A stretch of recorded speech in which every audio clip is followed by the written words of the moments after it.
Soil की एक second property मैं यहां पर देखता हूं, और वो सेकेंड प्रॉपर्टी क्या है जरा ध्यान से देखिएगा। मैं वापस से ये सॉइल बना रहा हूं, बार बार बनाते रहेंगे हम, सो दैट आपके दिमाग में ये पिक्चर क्लियरली बैठ जाए। ये रहे मेरे सॉलिड्स और ये रहा मेरा हवा और पानी। हवा और पानी का वॉल्यूम मैंने कह दिया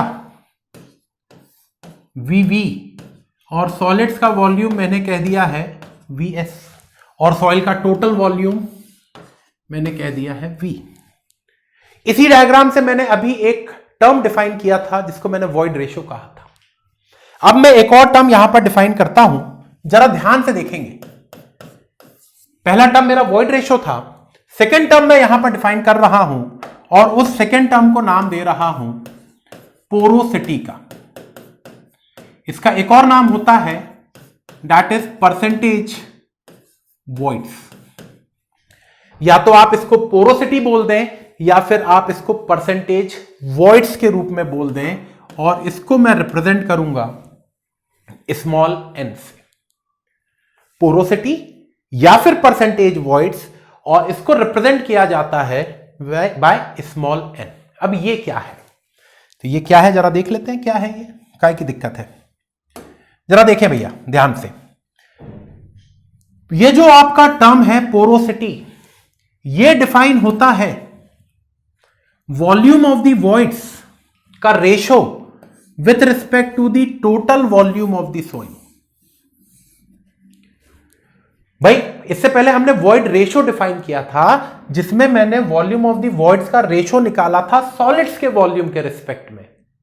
यहां पर मैं पोरोसिटी डिफाइन कर रहा हूं, जहां पर वॉल्यूम ऑफ द वॉइड्स का रेशो निकाल रहा हूं total volume of the soil के रिस्पेक्ट में। आई होप कि ये बात समझ में आई होगी। वॉल्यूम ऑफ द वॉइड्स का ratio with respect to the total volume of the soil, ये पोरोसिटी है। और वॉइड रेशो क्या था, वॉल्यूम ऑफ द वॉइड्स का ratio with respect to the volume of the solids, ये बना था वॉइड रेशो। पोरोसिटी क्या बना, वॉल्यूम ऑफ द वॉइड्स का ratio with respect to the total volume of the soil. ठीक है, जरा देखें आगे। और तो मैंने यहां पर डिफाइन किया porosity is equal to volume of the voids upon total volume of the soil. ठीक है, कोई दिक्कत नहीं। अब बात करें जरा इसकी रेंज की, इसकी वैल्यूज कितनी हो सकती है। अभी भी मुझे साफ साफ दिख रहा है कि ये वॉल्यूम का रेशो है, और वॉल्यूम का रेशो है तो एक बात तो मैं 100% श्योर हूं कि ये वैल्यू नेगेटिव तो नहीं होगी। वॉल्यूम का ही तो रेशो है ना भैया, तो नेगेटिव तो नहीं होगा। दूसरी बात, मैं इस बात से भी श्योर हूं कि n की वैल्यू 0 भी नहीं होगी, क्योंकि 0 करने के लिए VV को 0 करना पड़ेगा, और VV को 0 करने का मतलब है सॉइल के अंदर में से हवा और पानी पूरी तरीके से गायब कर देना है। इसका मतलब सॉलिड्स पूरी तरीके से पैक्ड हैं, तो वो सॉइल थोड़ी रही, फिर वो तो सॉलिड बन गया, तो 0 भी नहीं होगा। तो यहां से एक बात समझ में आई कि n की वैल्यू 0 से तो बड़ी ही रहेगी। n की जो वैल्यू है वो 0 से तो बड़ी रहेगी। कितनी बड़ी रहेगी, कहां तक जाएगी? क्या n की वैल्यू 1 से बड़ी हो सकती है? जैसे मैंने आपको वॉइड रेशो के लिए बताया था, वैसे जरा पोरोसिटी के लिए भी देखें। क्या इस पोरोसिटी की वैल्यू 1 से बड़ी हो सकती है? चलिए मान लेते हैं पोरोसिटी की वैल्यू 1 से बड़ी है, ऐसा मान रहा हूं मैं। अभी मैंने ये नहीं बोला कि पोरोसिटी की वैल्यू 1 से बड़ी होती है, मैं मान रहा हूं कि चलो भाई ये जो पोरोसिटी है इसकी वैल्यू 1 से बड़ी है। चलो देखते हैं, कुछ तो पता चलेगा। मैंने माना कि if porosity is greater than 1, अगर पोरोसिटी की वैल्यू 1 से बड़ी है तो क्या होने वाला है, जरा ध्यान से देखिएगा। इसका मतलब हुआ VV is greater than V। यही तो हुआ भाई। न्यूमरेटर जब डिनोमिनेटर से बड़ा होगा तभी तो ये रेशो 1 से बड़ा आएगा। ठीक है, क्या ऐसा पॉसिबल है? क्या ऐसा पॉसिबल है? चलो और आसान करता हूं आपके लिए। VV का मतलब क्या है?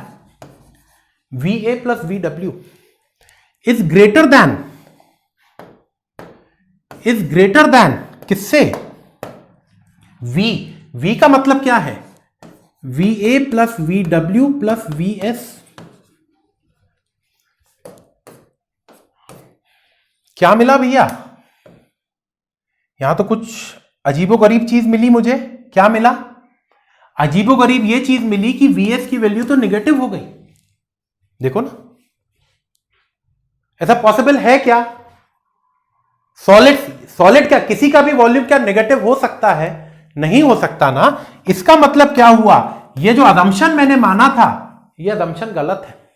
भाई एक सीधी सी बात बताइएगा, एक सीधी सी बात समझिएगा। इस n की वैल्यू को 1 से बड़ा करना है। इसका मतलब क्या है? कि न्यूमरेटर डिनोमिनेटर से बड़ा होना चाहिए। ये जो न्यूमरेटर है, क्या आपको नहीं लगता कि ये न्यूमरेटर इस डिनोमिनेटर का ही तो हिस्सा था?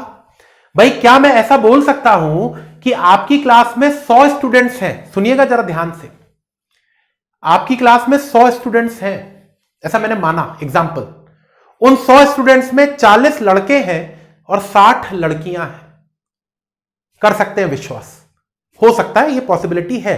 40% स्टूडेंट्स बॉयज हैं और 60% गर्ल्स हैं। मान लिया ऐसा हो सकता है, पहली कंडीशन। दूसरी कंडीशन मैंने बोली 100 स्टूडेंट्स में से 100 के 100 लड़के हैं, लड़कियां नहीं हैं, यह भी मान सकता हूं। तीसरी कंडीशन 100 के 100 स्टूडेंट्स में पूरी लड़कियां हैं, लड़के नहीं हैं, यह भी मान लिया। लेकिन एक इंसान आया, उसने एक चौथी कंडीशन बताई, और चौथी कंडीशन यह बताई कि मेरी क्लास में 100 बच्चे हैं जिसमें से 150 लड़कियां हैं। सुनिएगा ध्यान से, मेरी क्लास में 100 स्टूडेंट्स हैं जिसमें से 150 लड़के हैं। Is it possible? भाई लड़के प्लस लड़कियों की संख्या टोटल स्टूडेंट्स के बराबर तक ही हो सकती है ना, उससे ज्यादा तो नहीं। तो ये जो वीवी था, ये सॉइल के टोटल वॉल्यूम का ही तो हिस्सा था। ये जो वीवी था, ये सॉइल के टोटल वॉल्यूम का ही तो हिस्सा था। तो ये वीवी वी से बड़ा कैसे हो सकता है? वीवी जो है वो तो वी से छोटा ही रहेगा। फिर एक और चीज दिमाग में आएगी अपने, वो आएगी कि सर बराबर भी तो हो सकते हैं।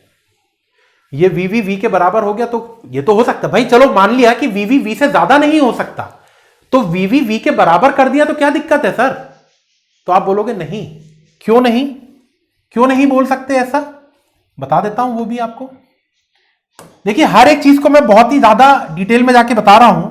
हो सकता है आप में से कईयों को लगे कि ये सर ये सब बहुत बेसिक बातें हैं, लेकिन हर एक चीज एकदम रॉक बॉटम लेवल से समझेंगे तो आपको ज्यादा अच्छे समझ में आएगी। चलिए, मैंने आपसे कहा कि ये जो n है that is VV upon VS, तो इसके बारे में मैंने कुछ बातें कही कि ये n 0 से तो छोटा नहीं होगा, n 0 के बराबर भी नहीं होगा, n 1 से बड़ा भी नहीं होगा।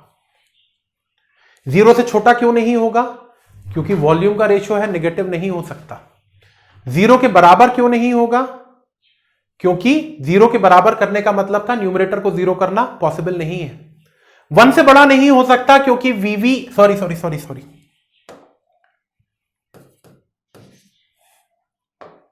ये मैंने यहां पे गलत लिख दिया, ये वी है। दूसरी चीज 0 के बराबर नहीं हो सकता, क्यों? क्योंकि वीवी जो है वो वी का ही तो हिस्सा था। तो ये जो वीवी था ये वी का ही तो हिस्सा था, तो 1 से बड़ा तो नहीं हो सकता। ये बात तो क्लियर हो गई।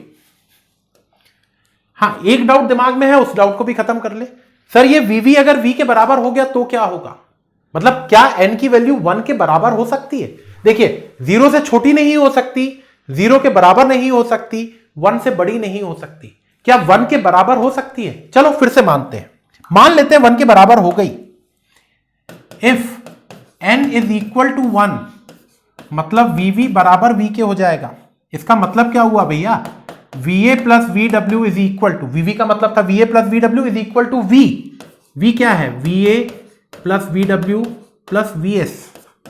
ये सब कैंसल हुआ तो मुझे मिला VS 0। लो फिर से एक और नई चीज मिली, सॉलिड्स ही नहीं है भैया मेरी सॉइल के अंदर में, तो ये क्या सॉइल कहलाएगी? नहीं ना। इसका मतलब ये भी पॉसिबल नहीं है, ये कंडीशन भी पॉसिबल नहीं है। इसका मतलब n की वैल्यू 1 के बराबर भी नहीं हो सकती। तो इतनी सारी कंडीशन दिख रही हैं, तो क्या मैं n की रेंज डिसाइड कर सकता हूं?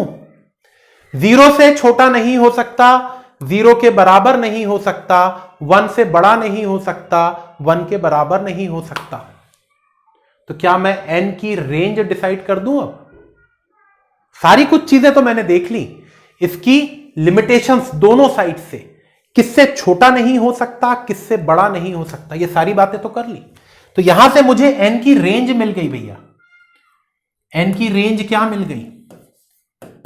n मैंने बोला वीवी अपॉन वी, तो n की रेंज मुझे क्या मिली भैया?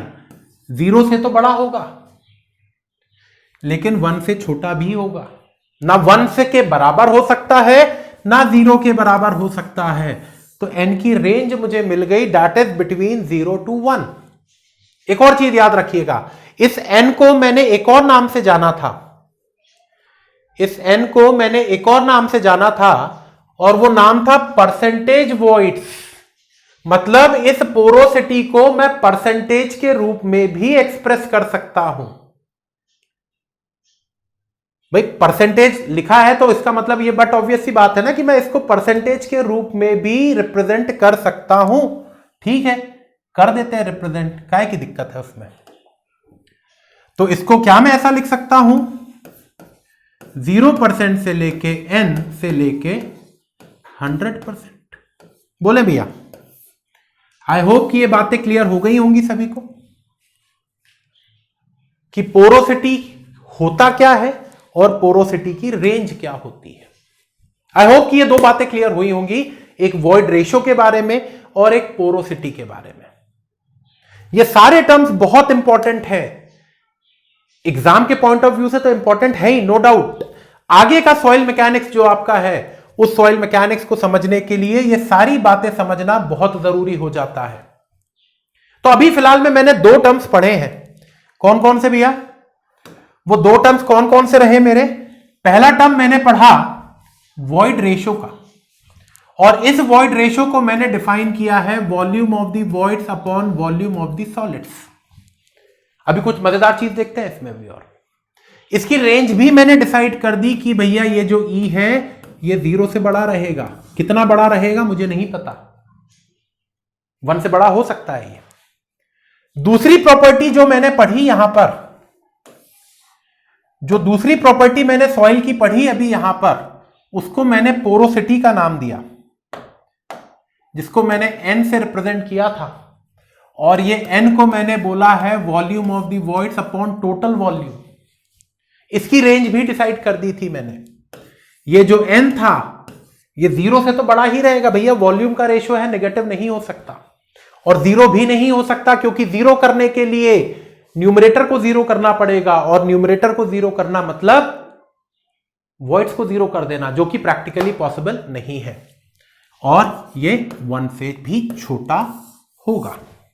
ये बातें अभी तक हमने करी, देखने में बहुत छोटी बातें हैं ये, कि सर क्या है इसमें, void ratio volume of the voids to the volume of the solids, porosity volume of the voids to the total volume of the soil, खत्म होगी कहानी। और इस वैल्यू को भी रट के चले जाएंगे सर हम, फिर क्या बचा है इसमें, है ना। अभी हमने इसका प्रैक्टिकल सिग्निफिकेंस क्या जाना, क्यों निकाल रहे हो ये सब चीजें, क्या मिलने वाला है इस वॉइड रेशियो से और इस पोरोसिटी से। एग्जाम में नंबर दे देगा नो डाउट, लेकिन इसका प्रैक्टिकल सिग्निफिकेंस क्या है, ये क्यों निकाल रहे हैं हम वॉइड रेशियो को, और क्यों निकाल रहे हैं इस पोरोसिटी को। इसका प्रैक्टिकल सिग्निफिकेंस समझते हैं जरा, कि क्यों निकाला इसको, जरा देखें, ध्यान से देखते चलिएगा बेटा लोग। एक चीज जरा मजेदार चीज जरा देखेंगे। अब मैंने सॉइल का टोटल वॉल्यूम क्या बोला था, मेरे सॉइल का टोटल वॉल्यूम होता है VA plus VW plus VS, जिसको मैंने थोड़ा सा मॉडिफाई करके ऐसा लिख दिया था। कोई दिक्कत थोड़ी इसमें, ऐसा क्यों किया मैंने, क्योंकि मैंने बोला ये जो VV है ये VA प्लस VW ही तो है, तो मैंने मेरे सॉइल के वॉल्यूम को ऐसा लिख दिया था। ठीक है, कोई दिक्कत नहीं, ये मेरे सॉइल का टोटल वॉल्यूम था।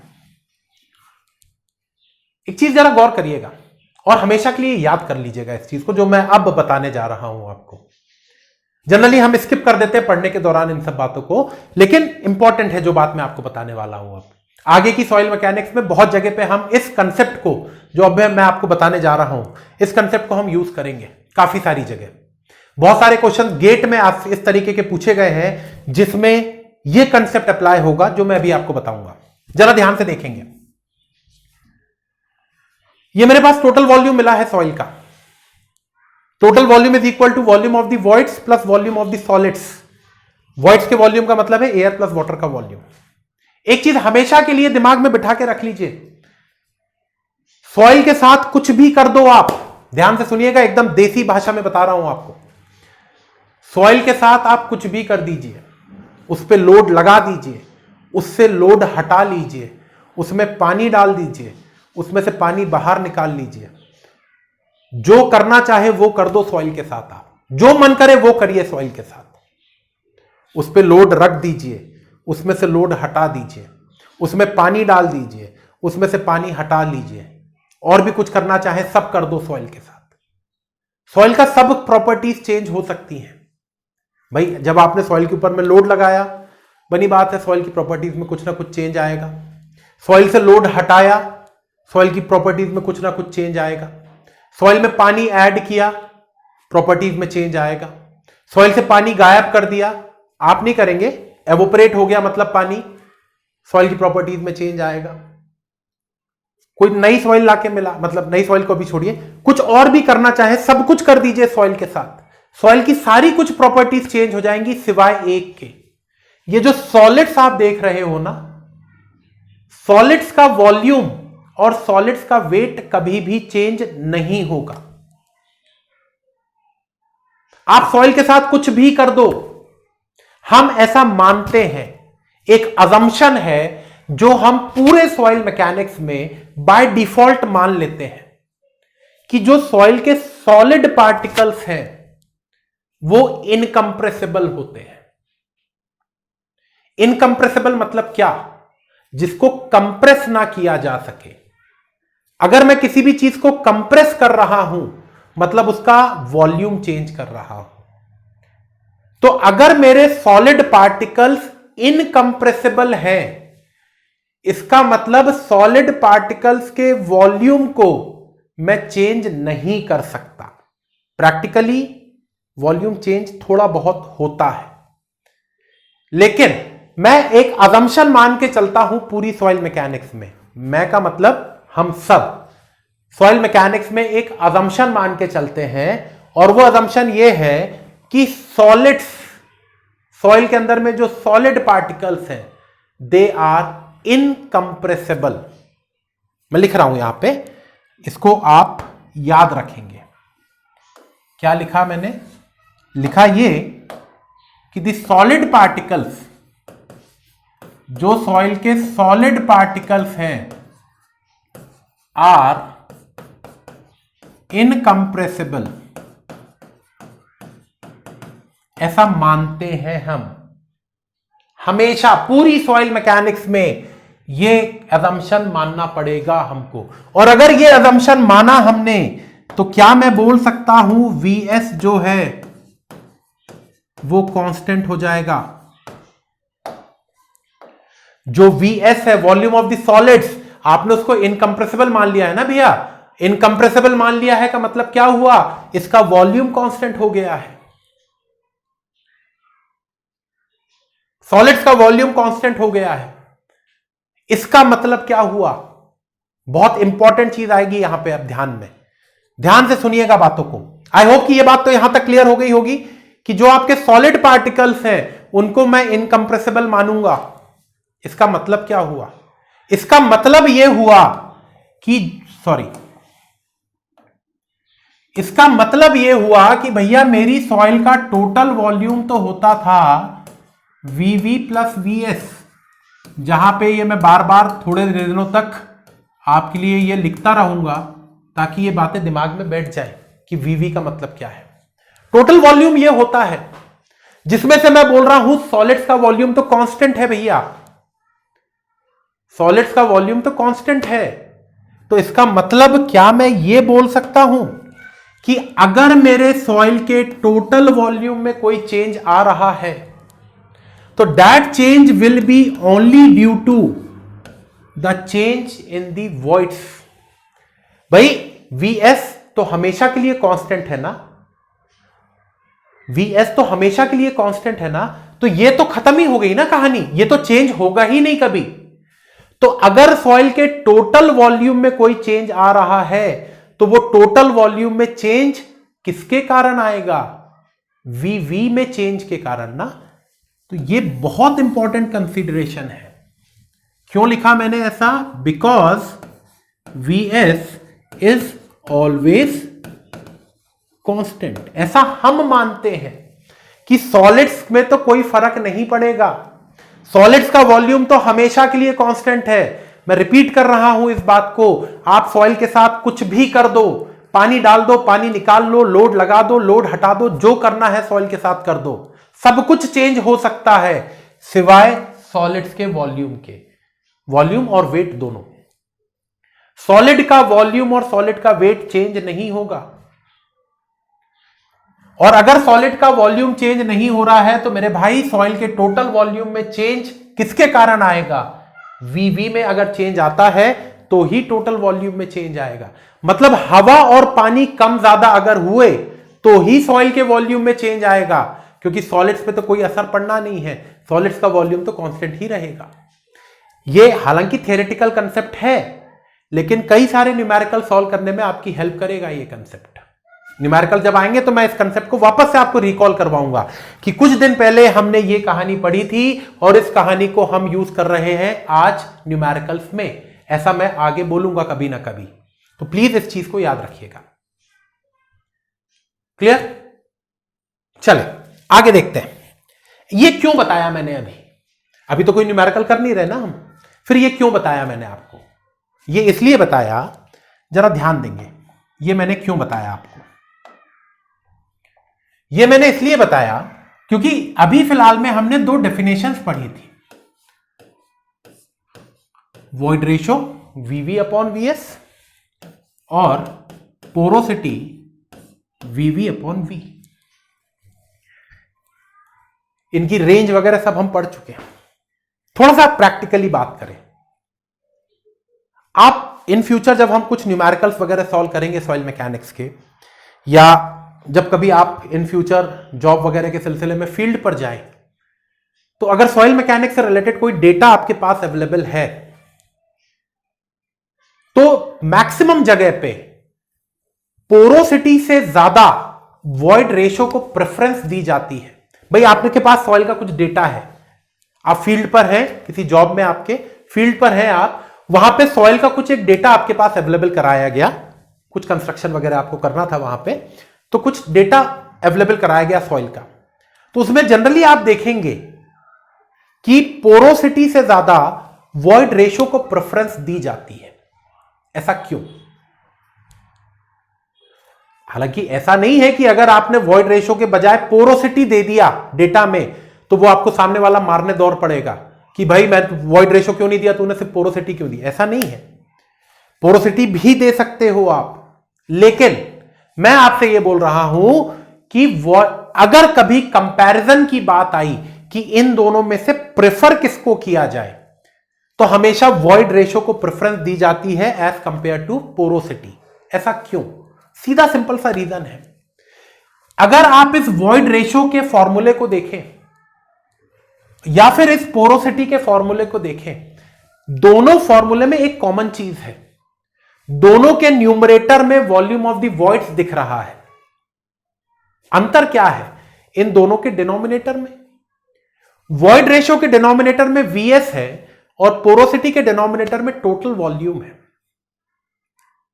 कहने का मतलब यह है कि वॉइड रेशो में मैं वॉल्यूम ऑफ द वॉइड्स को कंपेयर कर रहा हूं सॉलिड्स के वॉल्यूम से, और पोरोसिटी में मैं वॉल्यूम ऑफ द वॉइड्स को कंपेयर कर रहा हूं टोटल वॉल्यूम के रिस्पेक्ट में। सिंपल मैथमेटिक्स वाली भाषा बोली मैंने। पोरोसिटी में वॉइड्स के वॉल्यूम को कंपेयर कर रहा हूं सॉलिड्स के रिस्पेक्ट में वॉइड रेशो में, और पोरोसिटी में वॉइड्स के वॉल्यूम को कंपेयर कर रहा हूं टोटल वॉल्यूम के रिस्पेक्ट में। अभी कुछ देर पहले मैंने आपसे एक बात बताई थी, और वो बात यह थी कि Vs तो कांस्टेंट होता है हमेशा, हमेशा कांस्टेंट ही तो होता है वॉल्यूम ऑफ द सॉलिड्स, क्योंकि हम सॉलिड्स को इनकंप्रेसिबल मान रहे हैं। तो देखिए कहानी को समझिए थोड़ा सा। वॉइड रेशो में आप वॉल्यूम ऑफ द वॉइड्स को कंपेयर कर रहे हैं एक कांस्टेंट क्वांटिटी के साथ। भाई Vs तो कांस्टेंट है ना।